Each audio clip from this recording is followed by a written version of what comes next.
हिमाचल प्रदेश के चंबा नाम के सुंदर कस्बे में एक दुखीराम नाम का आदमी अपने भाई सुखीराम और पत्नी सुरेखा के साथ रहता था। दुखीराम और उसका भाई सुखीराम दोनों ही गांव में खेती किया करते थे और फल सब्जियां वगैरह उगाकर बाजार में बेचते थे। सुखीराम हमेशा अपने आप से खुश रहता था, जबकि दुखीराम उससे बिल्कुल विपरीत था। एक दिन सुबह सुबह दोनों भाई अपने अपने खेत में काम करते हुए कल रात को इतनी बारिश हुई, लेकिन पता नहीं क्या मेरी जमीन की तो ढंग से सिंचाई भी नहीं हुई है। लगता है मेरे खेत में बारिश कम हुई है। अरे भाई, भला मैंने कौन से यहाँ पर स्पेशल बादल अपने खेतों पर बरसाए हैं? बारिश तो सब जगह बराबर ही हुई है। रहने दो, तुम देख नहीं रहे हो है? मुझे फावड़ा चलाने में भी आफत हो रही है। कितनी सख्त है मेरी जमीन, और खुद देखो आधा खेत खोद दिया तुमने है? प्यारे भाई, हम दोनों सुबह साथ में खेत में आए थे, तब से मैं खेत में लगातार लगा हुआ हूँ, और तुम कभी मुझे देख रहे हो, कभी आराम में लग जाते हो। शिकायत छोड़ो, काम करो। अरे जाओ जाओ, बड़े आए नसीहत देने वाले हैं। मेरी तो किस्मत ही फूटी हुई है। सुबह सुबह बिल्ली जो रास्ता काट गई थी। शाम को खेत से वापस लौटते वक्त भाई आजा, साइकिल पर बैठ जा, साथ में घर पहुंच जाएंगे। अब इतना बोल ही रहे हो तो चलो छोड़ दो घर तक। सुखीराम और दुखीराम दोनों एक साथ खेतों के बीचों बीच से साइकिल पर घर की तरफ आ रहे होते हैं। अरे भाई, कौन कहता है कि सुख के वक्त दुख नहीं होता और दुख के वक्त सुख? सुख दुख दोनों साथ में आ रहे हैं। उनकी बात सुनकर सुखीराम साइकिल कनुआ की दुकान के पास रोककर कहता है, अरे कनुआ भाई, मेरे भाई का नाम दुखीराम है, पर वो हमेशा प्रसन्न चित्त ही रहता है, समझे? दुखीराम परेशान होकर साइकिल से उतरता है और उतरते वक्त उसकी धोती साइकिल की चेन में अटक कर फट जाती है। अरे अरे, रहने दो सुखीराम, तुमने जानबूझकर मुझे साइकिल पर बैठाया था ताकि गांव वालों के सामने मेरी धोती फाड़ सको। हे भगवान, कैसा भाई दिया है मुझे। मेरी किस्मत में कितने दुख लिखे हैं। लो भाई, कथा शुरू हो गई। अब बताओ सुखीराम, मैंने कुछ गलत कहा था क्या? ऐसी लीला तो हमारे चंबा में ही देखने को मिलती है, जहाँ सुखीराम हमेशा खुश और दुखीराम रोता हुआ मिलेगा। सुखीराम, तुमने आज बहुत गलत किया है मेरे साथ। भाई, मैंने तो तुम्हारी मदद की थी बस। अरे सुनो भाई। शाम के वक्त चाय की टपरी पर कुछ लोगों के साथ मुखिया भी गप्पे लड़ा रहा होता है। तभी वहाँ दुखीराम आता है। आओ भाई दुखीराम, कैसे हो? अरे रमेश, अरे दुखीराम के लिए चाय का गिलास लाओ भाई। धन्यवाद मुखिया जी, धन्यवाद। लो भाई, गर्मा गर्म चाय पियो। दुखीराम चाय लेता है और पीने लगता है। अरे साथ में मट्ठी तो दो रमेश भाई, दुखीराम को अकेले चाय पिलाओगे बस? है? रमेश मट्ठी भी दुखीराम को देता है। अरे वाह, आज का दिन तो बहुत अच्छा है मेरा। चाय फ्री में और साथ में मट्ठी भी। अच्छा भाई रमेश, चलते हैं? चाय के पैसे का तो तुझे समझा दिया है। जी मुखिया जी, ठीक है। रुकिए मुखिया जी, मैं भी चलता हूँ। मुझे काम से पठानकोट के लिए बस पकड़नी है। वो मेरी बुआ हॉस्पिटल में है वहाँ। और कलुआ मुखिया जी के साथ वहाँ से खिसक लेता है। अरे रमेश भाई, क्या मस्त चाय बनाई है आपने। मजा आ गया। अच्छा रमेश भाई, चलता हूँ, है जरा मुझे काम से जाना है। हाँ भाई, काम से सबको ही जाना है।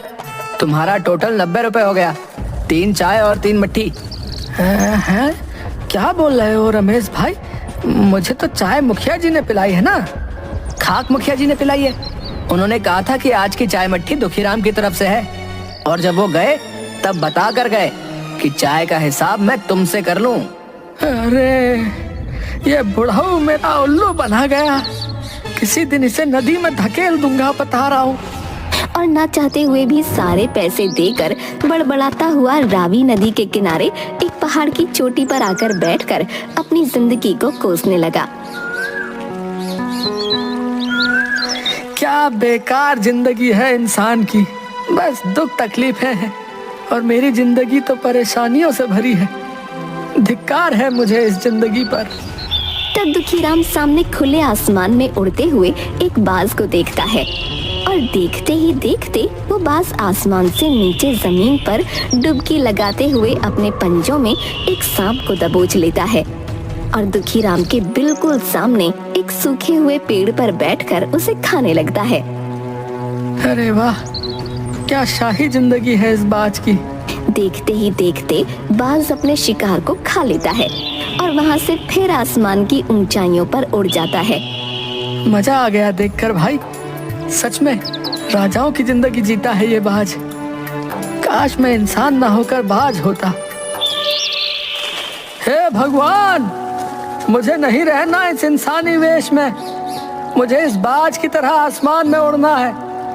ना कोई फिक्र है, ना कोई टेंशन, बस आजादी से उड़ो और जब मन आए शिकार करो। मजे की जिंदगी चाहिए मुझे। तभी वहाँ अचानक से दुखीराम के पीछे से एक बूढ़े गड़रिये की आवाज आती है। क्या बात है बेटा, बहुत दुखी हो अपनी जिंदगी से? अरे आप कौन हो बाबा, पहले कभी नहीं देखा आपको। मेरी बात छोड़ो बेटा, लेकिन इस अनमोल जिंदगी को क्यों कोस रहे हो? मानव जन्म तो करोड़ों जन्मों के बाद मिलता है, तुम क्यों परेशान हो? अरे बाबा, वैसे ही जिंदगी में कम दुख है जो तुम और अपने प्रवचनों को सुनाने आ गए। जाओ जाओ अपनी भेड़ बकरियां चराओ। कई बार सच्चे दिल से कही बात सच हो जाती है, तो हमें हमेशा जो भी कहना चाहिए बहुत सोच समझ कर कहना चाहिए। अगर सच्चे दिल से कही बात सच होती ना, तो मैं अभी बाज बनकर नीले गगन में उड़ जाता। सोच लो बेटा। चाचा, आप बोल तो ऐसे रहे हो जैसे अभी आप तथास्तु बोलोगे और मैं बाज बन जाऊंगा। तथास्तु। और देखते ही देखते दुखीराम बाज में बदल जाता है और नीले आसमान में उड़ जाता है। अरे वाह, अरे ये चाचा तो सच में भगवान का रूप निकले। अरे मैं तो बाज बन गया। अरे अरे मुझे अब कोई फिक्र नहीं है। अरे अरे वाह, अरे वाह, मैं बाज बन गया। अरे वाह, मजा आ गया। अब जब चाहे खाओ, जब मर्जी मौज उड़ाओ। है पंछी बनूं, उड़ता फिरूं मस्त गगन में। आज मैं आजाद हूँ दुनिया के चमन में। उसके बाद दुखीराम पूरे दिन मस्ती से आसमान में उड़ता रहता है। शाम के वक्त जब दुखीराम थक गया तो रहने के लिए जगह ढूंढने लगा। काफी थकावट हो गई आज, ना भूख भी लगने लगी है। अरे वाह, क्या बात है, मुर्गियाँ, वो भी सुखी भैया की मुर्गियाँ। अब देखो कैसे गायब करता हूँ इन्हें। और दुखीराम आसमान से डुबकी लगाकर सीधे सुखीराम के आंगन से मुर्गी को दबोच लेता है और मजे से एक पेड़ पर बैठकर खाने लगता है। देखा कितना बुद्धिमान हूँ मैं। इंसान बनकर हमेशा सबने मेरा मजाक उड़ाया। अब मैं मर्जी से जब चाहो जहाँ चाहो शिकार करके मजे की जिंदगी जीऊंगा। चलो अब इस मुर्गी से पेट भरता हूँ। दूसरी तरफ आंगन में अपनी मुर्गियों को कम पाकर सुखीराम, अरे ये मेरी एक मुर्गी कहाँ गई? सब जगह ढूंढ लिया, अब तो शाम का वक्त है। लगता है कोई नेवला या बाज उसे दबोच ले गया। कल से इन्हें दड़बे के अंदर ही दाना डालूंगा, नहीं तो सब गायब हो जाएंगी। उस रात दुखीराम पूरी रात एक पेड़ पर बैठकर बिता देता है और अगली सुबह अरे वाह, क्या सुहानी हवा चल रही है, लेकिन यहाँ मजा नहीं आ रहा। चलो बादलों के ऊपर चलकर हवा खाता हूँ। दुखीराम उड़ान भरता है और कुछ ही वक्त में आसमान में बादलों के ऊपर चला जाता है। आहा, है ना जिंदगी के असली मजे। मैं यहाँ मजे कर रहा हूँ और उधर मेरा बेवकूफ भाई खेतों में अपना समय बर्बाद कर रहा होगा। कितना बुद्धू है बेचारा सुखीराम। तभी कुछ बदमाश कौवे आकर दुखीराम की पीठ पर बैठ जाते हैं। अबे कलुए, अबे कलुए, अबे मेरी पीठ पर क्यों बैठ रहा है? अबे वो तेरे अपने पंख काम नहीं कर रहे हैं क्या? अबे नीचे उतर, चल हट बे। कौवे नहीं मानते और उसको चोंच भी मारने लगते हैं। अबे ये तो ज्यादा हो रहा है, अभी बताता हूँ, रुको। दुखीराम बादलों के ऊपर की तरफ उड़ान भरता है और कुछ ही देर में ऊंचाई ज्यादा होने के कारण कौवे नीचे भाग जाते हैं और दुखीराम बादलों के ऊपर उड़ जाता है। अबे है क्या हुआ? सवारी नहीं करनी? भाग कहाँ रहे हो बे?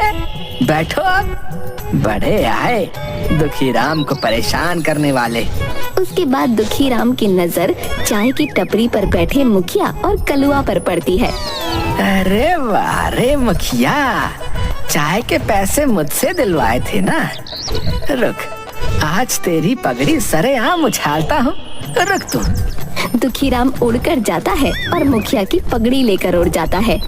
अरे बचाओ, अरे भैया बचाओ, अरे ये बाज मुझ पर हमला कर रहा है, अरे मेरी पगड़ी कहाँ ले जा रहा है? अरे रुक जा, अरे मुखिया जी, ये क्या, आपकी तो सारी खेती उजड़ी हुई है।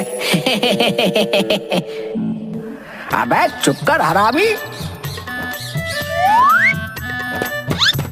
और बाज के पीछे कुछ देर तक भागकर रुक जाते हैं। अरे मर गया, अरे करम जले, कलवा कहाँ गया रे? मेरी पगड़ी लेकर। सारे गांव में किसी को नहीं पता कि मैं गंजा हूँ। जल्दी जा, मैं यहाँ पेड़ के पीछे छिपा हूँ। अरे मुखिया जी, वो बाज है, वो तो सामने आसमान में गायब हो गया। कहाँ से लाऊं आपकी पगड़ी? दोपहर के वक्त सुखीराम घर पर। आज 2 दिन हो गए, दुखीराम घर पर नहीं आया है। वो सही सलामत तो होगा ना? पता नहीं कहाँ गायब हो गया। आप क्यों फिक्र करते हो? कहीं अपने दोस्तों के साथ गया होगा, आ जाएगा। पता नहीं क्यों, लेकिन मुझे कुछ अनहोनी का अंदेशा सा लग रहा है। वो इतना वक्त घर से दूर कभी नहीं जाता। मैं ऐसा करता हूँ, गांव वालों से कुछ जानकारी लेकर आता हूँ। अच्छा ठीक है। उसके बाद सुखीराम सीधा कनुआ नाई के पास जाता है। कैसे हो कनुआ भाई? बहुत अच्छा हूँ भाई, आप कैसे हो? कैसे आना हुआ? बाल कटवाने हैं या हजामत? नहीं भाई, आज अभी कुछ नहीं करवाना है। बस जानकारी चाहिए थे कि कहीं दुखीराम को देखा हो तो। अरे उसको तो परसों पप्पू ने रावी नदी के किनारे पहाड़ी के छोर पर बैठे देखा था। उसके बाद किसी को नजर नहीं आया। नहीं भाई, मेरा भाई कहीं लोगों की बातों को दिल में लगाकर रावी में तो नहीं कूद गया। नहीं, ऐसा नहीं हो सकता। परेशान मत हो सुखीराम, लेकिन अगर 2 दिन से गायब है दुखीराम तो कुछ गड़बड़ तो जरूर है भैया। गांव के लोग और सुखीराम सब जगह दुखीराम को ढूंढते हैं, लेकिन उसका कहीं कोई पता नहीं चलता और थक हार कर उसे लापता मान लेते हैं। उधर पेड़ पर बैठा दुखीराम सब देख रहा होता है।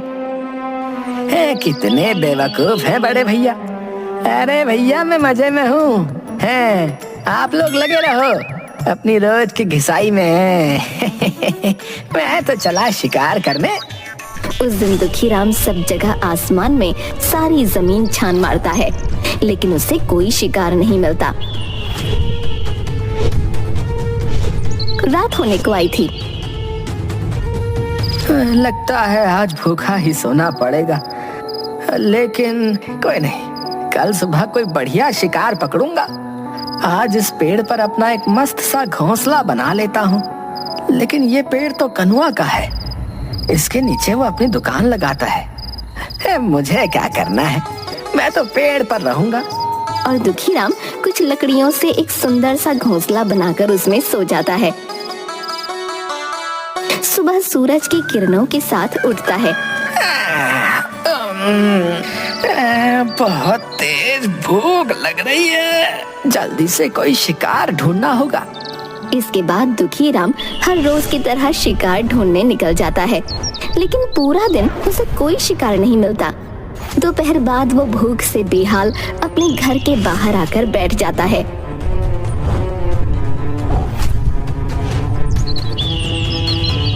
क्या पता आज भैया मुर्गियों को दाना चुगने के लिए छोड़े तो मेरा पेट भर जाएगा। थोड़ी देर में सुखीराम घर से बाहर आता है और सामने बैठे बाज को देखकर, भाग यहाँ से, पहले भी मेरी मुर्गी तू ही ले गया था। और ऐसा बोलकर पत्थर से बाज को उड़ा देता है। अरे भैया, मैं कई दिनों से भूखा हूँ, अब कैसे आपको अपनी बात बताऊं? वहाँ से उड़कर दुखी राम अपने घोंसले पर आ बैठता है और वहाँ से नीचे काम कर रहे कनुआ पर बीट कर देता है। अरे ये कहाँ से इस आफत ने घोंसला बना लिया यहाँ? रुक, तुझे अभी बताता हूँ। और एक पत्थर घुमाकर मारता है, जिससे बेचारा दुखी राम वहाँ से उड़ जाता है। अरे अरे अजीब पागल है, इतनी जोर से मारता है कोई, अभी मेरा सिर फूट जाता। अब कहाँ जाऊँ, भूख के मारे अब उड़ा भी नहीं जा रहा। तभी रात हो जाती है और एक सूखे से पेड़ पर दुखीराम जल्दी जल्दी में एक घोंसला बनाता है और ठंड में पंखों के बीच गर्दन छुपाकर सो जाता है। आधी रात को बहुत तेज बारिश होती है, सब तरफ तूफान और आंधी चलती है, जिसकी वजह से दुखीराम अपने घोंसले के साथ उड़ता हुआ दूर जा गिरता है। गिरने से उसके एक पंजे में पैनी लकड़ी घुस जाती है। अरे मर गया रे, हाय बहुत दर्द कर रहा है, मेरा पंजा तो गया। अब मैं क्या करूं? जैसे तैसे अपनी चोंच से उस लकड़ी को तो दुखीराम निकाल फेंकता है, लेकिन उसका पंजा अब शिकार नहीं पकड़ सकता था। अब मैं शिकार कैसे कर पाऊंगा? मुझे क्या पता था कि ये मुसीबतें भी होती होंगी बाज बनने के बाद। इससे तो मैं इंसान ही भला था। सुबह होती है। बारिश के बाद सब तरफ हरियाली छा जाती है। सभी किसान खुशी खुशी अपने खेतों पर जा रहे होते हैं और दुखीराम भूख से बेहाल और दर्द से परेशान था। मैं ही पागल था जो बाज बनना चाहता था, लेकिन अब कुछ नहीं हो सकता। कुछ खाने को ढूंढता हूँ।